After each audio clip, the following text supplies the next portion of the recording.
तो नमस्कार दोस्तों, मैं दीपक नागर। दीपक इकोनॉमिक्स के इस चैनल पर आप सभी दोस्तों का स्वागत है।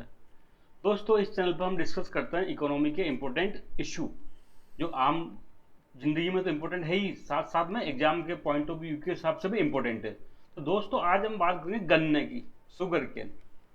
तो सर, आप लोग कहोगे सर शुगर केन इतना इंपॉर्टेंट है क्या कि जो आप अलग से डिस्कस करना पड़ेगा, पड़ रहा है इसको? तो जब हम पढ़ के कंप्लीट हो जाए तब आप बताना मुझे कि इंपॉर्टेंट था नहीं था। ठीक है, अभी के लिए 1 मिनट के लिए छोड़ देते हैं। जब आप इसको पढ़ के कंप्लीट कर लो तब मुझे बताना कि सर ये इंपॉर्टेंट पॉइंट था नहीं था। साथ में जो लेटेस्ट में इससे जस्ट पिछले वाला था 2000 शायद 21-22 का इकोनॉमिक सर्वे था, उसमें भी शुगर केन, शुगर इंडस्ट्री के प्रॉब्लम, क्या क्या शुगर इंडस्ट्री की प्रॉब्लम्स हैं, उसको रिफॉर्म करने के लिए क्या क्या रिफॉर्म किए गए, सब कुछ के बारे में डिटेल में डिस्कस किया गया था। और एक चीज तो बहुत बार बार चलती है, एक प्रोग्राम है इंडियन लॉन्च किया, ethanol blending in petrol, EBP. Petrol में क्या कर रहे हैं, एथेनॉल मिला रहे हैं ताकि पेट्रोल का खर्चा कम हो। तो ये तो आप लोगों को पता होगा, पहले हमने बुक में ही पढ़ा था। आज की डेट में लगभग 10%, मतलब पेट्रोल में 10% क्या कर रहे हैं, हम एथेनॉल ब्लेंड कर रहे हैं। इसको बढ़ा के टारगेट है 20% तक। ये इंपॉर्टेंट टारगेट है, 2025-26 तक इसको अचीव करना है। फिर इसके बाद में एक एफआरपी होता है। ये एफआरपी का आपने कई बार सुना होगा। एफआरपी फेयर एंड रिम्यूनेटिव प्राइस होती है। फिर एक सीआरए कंसेप्ट होता है, इसमें कैन रिजर्व एरिया कंसेप्ट होता है।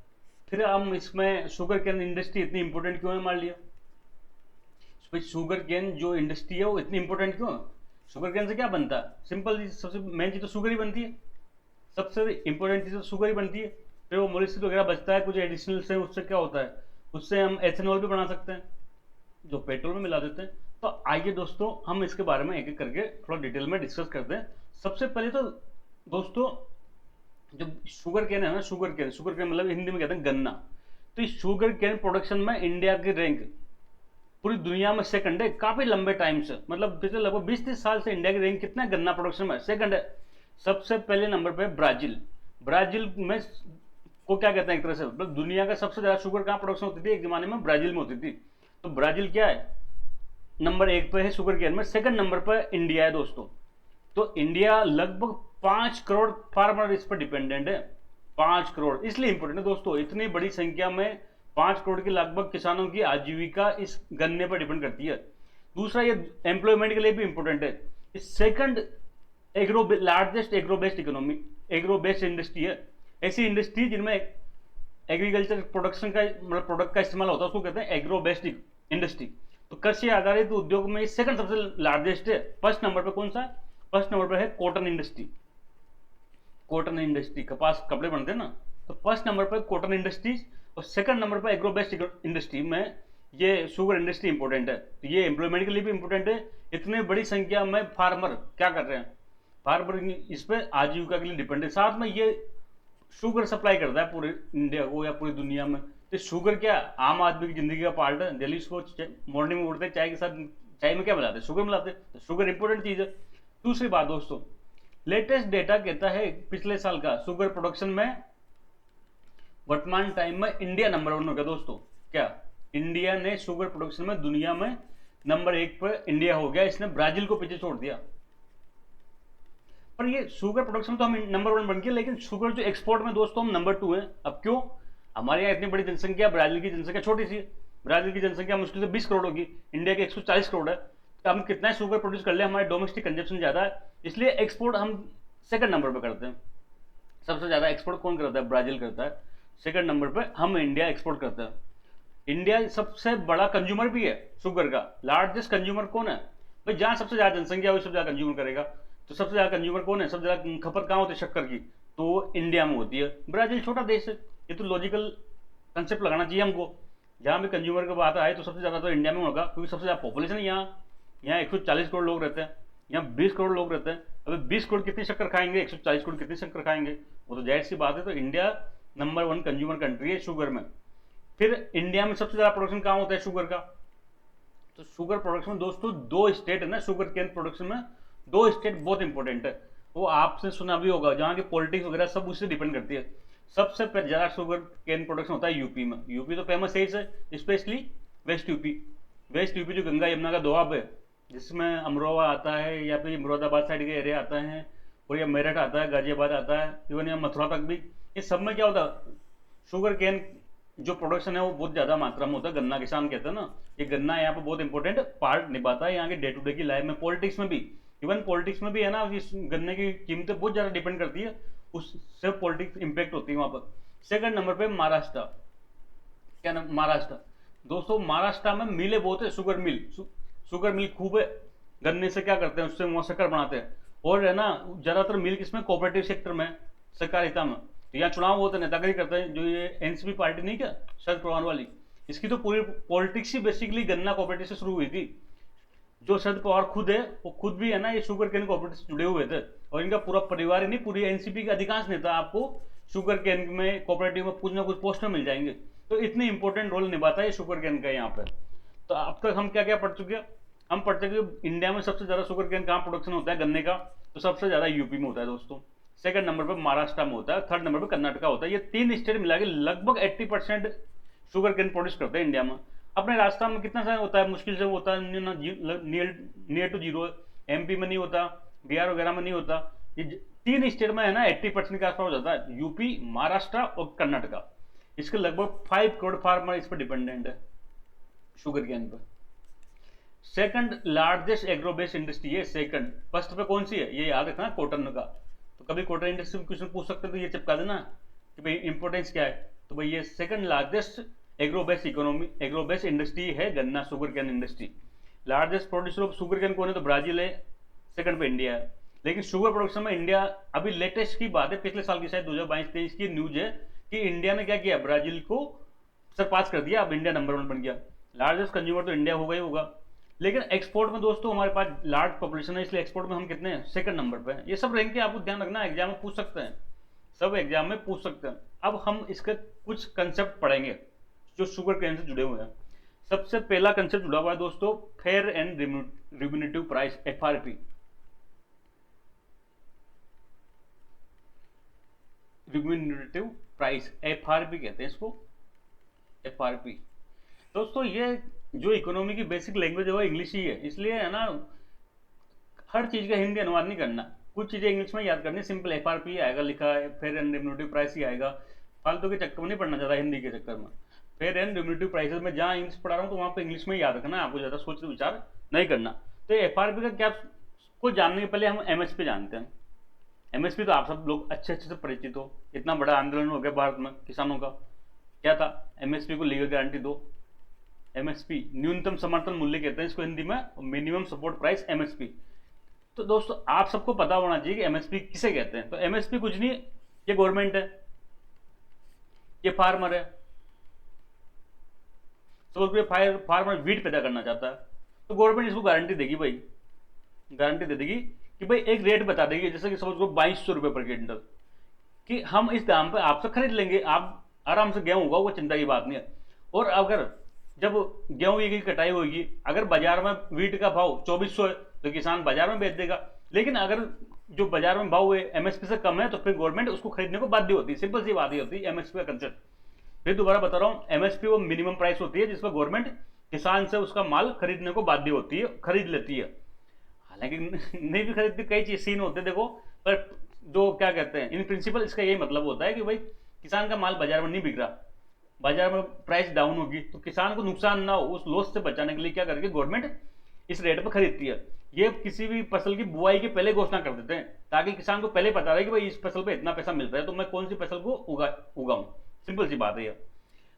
हमने ये भी देखा कि जो एमएसपी होती है ना वो 22+1 के लिए होती है। आपने कई जगह पढ़ा होगा कि 22+1 जो फसल है उस पर एमएसपी लागू होती है। तो ये 1 क्या है, 22 समझ में आ गई, 22 फसलों पर। तो ये 1 दोस्तों गन्ना है, शुगर केन है। यहां पर इसको एमएसपी नहीं कहते, एफआरपी कहते हैं। यहां पर इसको क्या कहते हैं, शुगर केन की, उसमें एमएसपी नहीं कहते, एफआरपी कहते हैं। इसमें अंतर क्या है कि देखो जो सिंपल एमएसपी है ना, कि 22 क्रॉप, चाहे वो गेहूं हो, चाहे वो राइस हो, चाहे वो और कोई फसल हो, तो उसमें कंसेप्ट क्या होता है, ये गवर्नमेंट है, ये फार्मर है। फार्मर ने वीट प्रोडक्शन किया और ये गवर्नमेंट को एमएसपी पर बेच देगा। तो मतलब जो एमएसपी के कंसेप्ट में जो फसल है, क्रॉप है, कौन खरीद रहा है, तो गवर्नमेंट खरीद रही है। पर जो एफआरपी होता है, फेयर एंड रिम्यूनेटिव प्राइस, इसमें कंसेप्ट दोस्तों ये है कि गवर्नमेंट इस पर नहीं खरीदती, गवर्नमेंट इसको नहीं खरीदती। गवर्नमेंट क्या करती है, ये गवर्नमेंट है, इसने क्या किया, एफआरपी की घोषणा कर दी भाई, लेटेस्ट में की थी 315 रुपये पर क्विंटल, मतलब 1 क्विंटल आप गन्ना उगाओ और 315 रुपये मिलेंगे आपको। ठीक है बात, ये किसान था, ये फार्मर था, इसने शुगर केन उगाया। अब दोस्तों ये शुगर केन इस गवर्नमेंट को नहीं बेच सकता, इस शुगर केन का कंसेप्ट भी यही अलग है भाई। गन्ना का सरकार क्या करके, तो गन्ना मिल को चाहिए, तो बेसिकली ये शुगर मिल के लिए बनाया गया है सिस्टम। शुगर मिल को ये एफआरपी पर खरीदेगी, समझे बात को। तो एमएसपी में जहां गवर्नमेंट खरीदती है वहां पर जो फेयर एंड रिम्यूटिव प्राइस पर गवर्नमेंट ना खरीद के उसकी जगह कौन खरीदता है, जो शुगर मिल होती है, गन्ना की मिलें होती है, जहां पर है ना गन्ने से क्या बनता है, शक्कर बनती है, शुगर बनती है, वो मिल को खरीदना बाध्यकारी होता है। ये शुगर मिल फिर ये मना नहीं कर सकती, चाहे प्राइवेट हो, चाहे गवर्नमेंट हो, चाहे कोऑपरेटिव हो, कोई सी भी शुगर मिल हो, किसान को ये एफआरपी खरीदने को लेकर बाध्यकारी है, मना नहीं कर सकते किसान को कि भाई हम नहीं खरीदेंगे। गवर्नमेंट नहीं खरीदेगी, गवर्नमेंट एफआरपी पर परचेज बिल्कुल भी नहीं करती, जीरो करती है। सारा जो परचेज होता है वो शुगर मिल के द्वारा होता है, जिससे क्या करता है फिर वो क्या करता है, उसे गन्ना से शक्कर बना के आगे बेचता है और पैसा किसान को देता है। तो ये एफआरपी का कंसेप्ट समझिए। ये एफआरपी बाकी सब जो कंसेप्ट है उसमें एमएसपी को फॉलो करती है। सीएसईपी इसको क्या करता है, रिकमेंड करता है भाई कितनी एफआरपी हो उसकी गणना कौन करता है, तो commission for agriculture cost and prices करता है, ये भारत सरकार को रिकमेंड करता है। तो फिर कैबिनेट कमेटी बैठती कौन सी, इकोनॉमिक अफेयर्स की, सीसीए की मीटिंग होती है कैबिनेट कमेटी की, वहां पर इस एफआरपी रेट को अप्रूवल किया जाता है। सामान्यतः ये एमएसपी के साथ ही घोषणा की जाती है, जिस दिन मीटिंग होती है ना एमएसपी साथ में एफआरपी दोनों की घोषणा की जाती है। लेटेस्ट में कितना था, 315 पर क्विंटल घोषणा करी थी। अभी लेटेस्ट की न्यूज है, एक आध महीने पहले की है, शायद जून एंड की होनी चाहिए। इट इज लाइक एमएसपी, पर इसमें अंतर क्या है समझिए हम। इसके अलावा कई लोग, कई स्टेट की गवर्नमेंट भी चाहती है कि भाई हम गन्ना किसानों के लिए कुछ करें, तो 315 क्विंटल तो किसने कोशिश कर दी, भारत सरकार ने। इसके ऊपर कई स्टेट अपनी प्राइस की कोशिश कर देते हैं, इसको कहते हैं स्टेट एडवाइज्ड प्राइस। क्या कहते हैं, स्टेट एडवाइज्ड प्राइस कहते हैं। ये पैसा कौन देगा, ये पैसा स्टेट गवर्नमेंट देगा, लेकिन खरीदेगा कौन, खरीदेगा शुगर मिली। तो कई स्टेट गवर्नमेंट क्या करती है, इस एफआरपी के ऊपर एसएफपी की घोषणा कर देती है, स्टेट एडवाइज्ड प्राइस। जब 315 थे तो भारत सरकार की तरफ से तो इसने किसी स्टेट ने कर दिया 340, तो फिर भाई ये जो 25 रुपए कौन लेगा, ये स्टेट गवर्नमेंट देगी। तो यहां तक आप लोग समझ गए क्या, यहां तक एफआरपी समझ गए हो, तो फिर यहाँ गन्ना किसानों की मेन समस्या आपको मैं समझाऊंगा। ठीक है बात, यहां तक कोई दिक्कत नहीं। हमने क्या बताया सुनो, उसके पहले एक और कंसेप्ट सुन लो, फिर बताऊंगा, बात करूंगा। एक होता है कैन रिजर्व एरिया,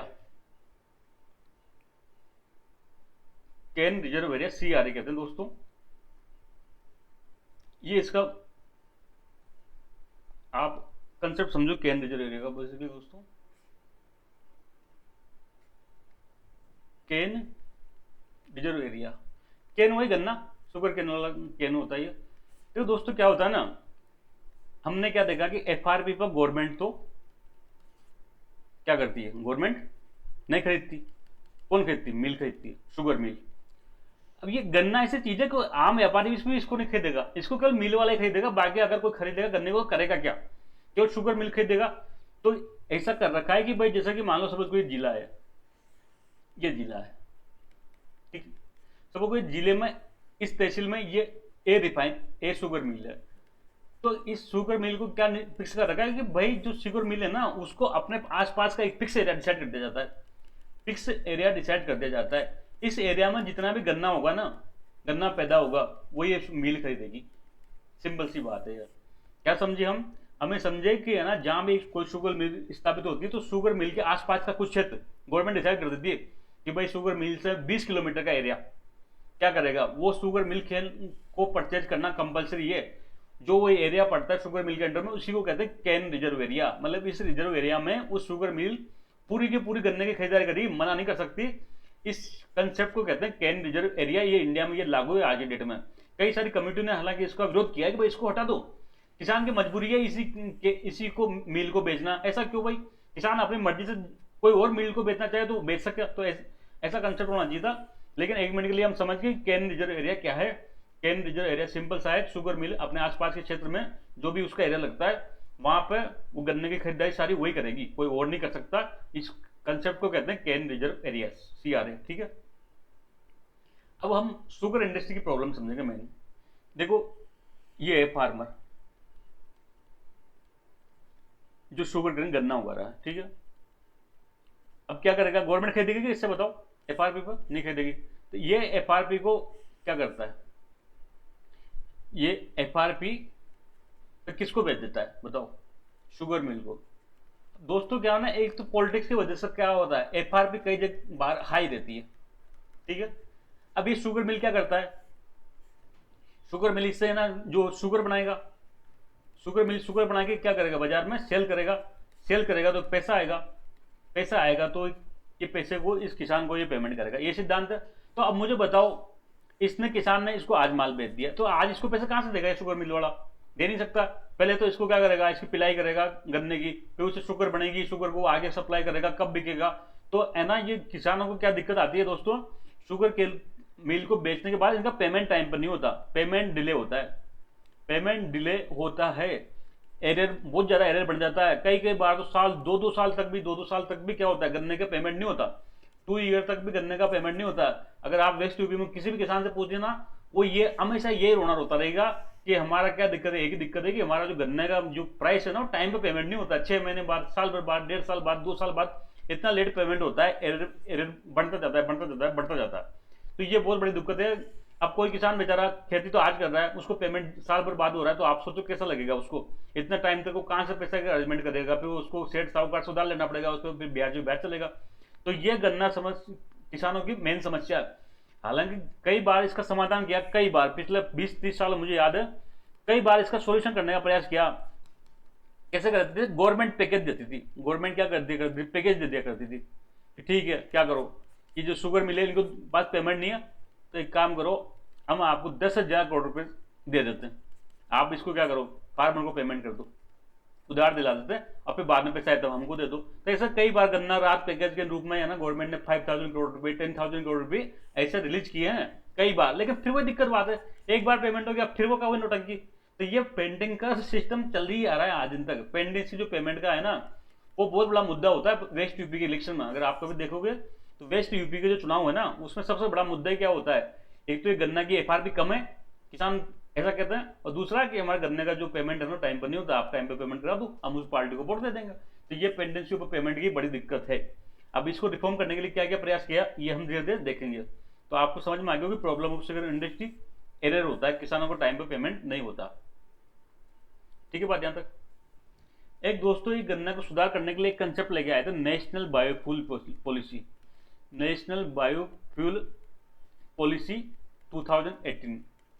देखो गवर्नमेंट क्या चाहती है ना, गवर्नमेंट चाहती है भाई ये जैसे पेट्रोल आया, ठीक है, तो अगर इस पेट्रोल में कुछ मात्रा में एक होता है एथेनॉल, ये एथेनॉल शुगर केन से बनता है, गन्ने से ही बनता है, गन्ने से या शुगर से ही बन जाता है, तो शुगर केन से एथेनॉल बनता है। तो गवर्नमेंट चाहती है कि भाई एथेनॉल को अगर पेट्रोल में मिला दें, मिक्स कर दें, तो जो ये ईंधन होता है ना वो और ज्यादा अच्छा काम करता है। मतलब पेट्रोल में अगर आप कुछ मात्रा में एथेनॉल मिला दो, सबको 10% मिला दिया, तो वो क्या करेगा, जो ईंधन होगा वो और अच्छा काम करेगा। साथ में इससे क्या होगा, पेट्रोल की डिमांड कम होगी।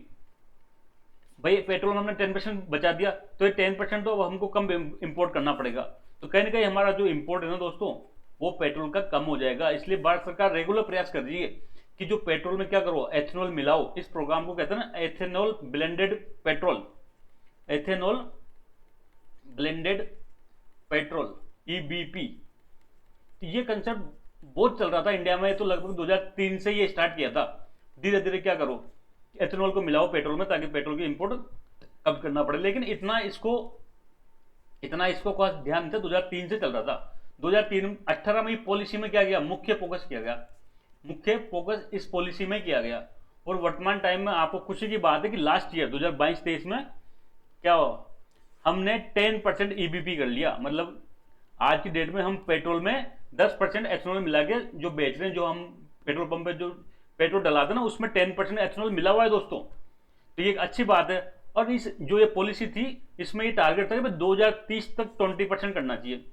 लेकिन दोस्तों और खुशी की बात है, हमारा परफॉर्मेंस काफी अच्छा रहा, तो गवर्नमेंट ने इस टारगेट को घटा दिया, 2025-26 तक कितना करना है, 20% करना है। तो ये टारगेट आपको रट लेना है, किसी भी एग्जाम में पूछा जा सकता है कि भारत ने एथेनॉल जो ब्लेंडिंग प्रोग्राम है उसके तहत 20% कब तक एक्वायर करना है, तो ये 2025-26 तक करना है। ईबीपी का कंसेप्ट कहता है इसको कई बार E20 भी कह देते हैं, E10 इसमें क्या होता है, एथेनॉल 10% मिलाया हुआ है। जिस पेट्रोल में 20% मिलाएंगे उसको E20 कह देंगे। तो ये ईंधन के टाइप होते हैं, E10, E20, भविष्य में और बढ़ाएंगे तो E30 कह सकते हैं। तो ये टारगेट आपको याद रखना। देखो मैंने बताया नेशनल बायोफ्यूल पॉलिसी 2018, इस पॉलिसी ने क्या किया, ethanol blending with petrol programme को प्रमोट किया। हालांकि ये पहले से लागू था 2003 से, लेकिन इस पे इतना उससे जोर फोकस नहीं था, लेकिन इस पॉलिसी ने इस पर फोकस दिया। तो 2021-22 तक हमने कितना 10% का अचीव कर लिया। ये बहुत बड़ी अचीवमेंट थी देश के लिए। अब इस टारगेट को बढ़ा के कितना करते हैं, 20% करते हैं 2025-26 तक। ठीक है, अब इससे क्या फायदा होगा, इससे कई फायदे होंगे मैं बताऊं। इससे कई फायदे होंगे। हम कर रहे हैं क्या, एथेनॉल ब्लेंडिंग प्रोग्राम कर रहे हैं। ठीक है, सपोज करो 10 लीटर पेट्रोल था, अब हम इसमें 10% क्या मिला रहे हैं, एथेनॉल मिला रहे हैं, मतलब 1 लीटर एथेनॉल मिला रहे हैं। तो दोनों मिला के कितना 11 लीटर ईंधन कम हो गया। तो इतना तो हमको क्या करना पड़ेगा, इंपोर्ट कम करना पड़ेगा, इंपोर्ट कम करना पड़ेगा पेट्रोल का। तो इससे हमारे डॉलर की बचत होगी। दूसरा, ये एथेनॉल कहां से आएगा दोस्तों, ये एथेनॉल आएगा कहां से, शुगर मिल से। शुगर मिल के पास है ना, कई बार कैन रिजर्व रिएक्टर में सरप्लस शुगर हो जाती है, सरप्लस गन्ना हो जाता है, या कोई सड़ा हुआ गन्ना हो जाता है। तो उसका क्या करें अब तक, तो अब क्या कर रहे हैं शुगर मिल, इस गन्ने से जो एक्स्ट्रा गन्ना है या एक्स्ट्रा शक्कर है उससे एथेनॉल बना रही है। और एथेनॉल बना के किसको बेच रही है, ये पेट्रोल में कौन मिलाएगा, जो ऑयल मार्केटिंग कंपनी जो होती है ना, OMC, जैसे कि Hindustan petroleum, Bharat petroleum, Indian oil corporation, या प्राइवेट सेक्टर की भी हो सकती है, रिलायंस इंडस्ट्री वगैरह है, न्यासा का चलता है। तो ये सब जो ऑयल मार्केटिंग कंपनी को है, ये शुगर मिल आराम से एथेनॉल बना बना के इनको बेच रही है दोस्तों। क्यों, क्योंकि इनको भी टारगेट अचीव करना है, 10% कंपलसरी है। तो फिर क्या होगा, इससे शुगर मिल को क्या हो रही है, एडिशनल इनकम हो रही है। क्या हो रही है, एडिशनल इनकम हो रही है। अब इनको एडिशनल इनकम होगी तो किसानों को पेमेंट टाइम पर करेंगे, नहीं करेंगे, टाइम पर करेंगे। तो इस प्रकार से ये गवर्नमेंट ने रिफॉर्म किया है, ये देख सकते हैं आप पूरा इसकी कहानी। एक और गवर्नमेंट ने स्कीम चलाई थी, interest subvention scheme, interest subvention scheme for ethanol project. देखो एक कंसेप्ट समझ लो, इंटरेस्ट सबवेंशन स्कीम या इंटरेस्ट सबवेंशन किसको कहते हैं। बैंक में गया कोई भी व्यक्ति, तो कोई एक कंपनी थी लोन लेने, तो जो बैंक जो जितनी रेट चलती है उस रेट पर इसको लोन देगा। सपोज कोई 10% इंटरेस्ट रेट चलती है तो 10% देगा। लेकिन गवर्नमेंट चाहती है कई सेक्टर को प्रमोट करना, चाहे वो एग्रीकल्चर हो चाहे कोई और सेक्टर हो, कि इन जो सेक्टर को प्रमोट करना चाहती है तो इनको क्या सस्ता लोन मिले। तो गवर्नमेंट कह देगी भाई कि हम क्या करेंगे, 5% इंटरेस्ट सबवेंशन देंगे। मतलब अब जो इसको ए कंपनी को ओवरऑल 10-5% ही पेमेंट करना है, ये 5% गवर्नमेंट बैंक को देगी। तो इसी को कहते हैं इंटरेस्ट सबवेंशन। ये बहुत अच्छा लागू होता है किसान क्रेडिट कार्ड में। आप लोगों को पता है किसान क्रेडिट कार्ड के साथ 7% में लोन देता है। तो गवर्नमेंट कहती है भाई टाइम पर पेमेंट करोगे तो हम 3% इंटरेस्ट सबवेंशन देंगे। ठीक है, तो ओवरऑल किसान को कितना पड़ेगा, 4% पड़ेगा। वो देगा बैंक को 7%, बाकी 3% देना फार्मर के अकाउंट में गवर्नमेंट जमा कर देगी। तो ये कंसेप्ट कहलाता है इंटरेस्ट सबवेंशन का। तो ऐसे गवर्नमेंट क्या चाहती है कि भाई नया नया जो ये शुगर मिल है ना, एथेनॉल के प्लांट लगाए तो पैसा चाहिए, तो पैसा चाहिए तो हम क्या करेंगे, आपको चीप लोन पर दिलाएंगे। तो 6% इंटरेस्ट सब्सिडी दे रही है, 6%, 10% में लोन मिल रहा है तो 4% देना है आपको, तो 6% तो गवर्नमेंट देगी। तो ये नई स्कीम थी, interest subvention scheme for ethanol project. 6% तक इंटरेस्ट सबवेंशन या 50% ऑफ इंटरेस्ट, जितना भी इंटरेस्ट बन रहा है उसका 50% गवर्नमेंट देगी या 6% डिस्काउंट पे देगी, जो भी कम होगा। तो ये कंसेप्ट कहलाता है दोस्तों।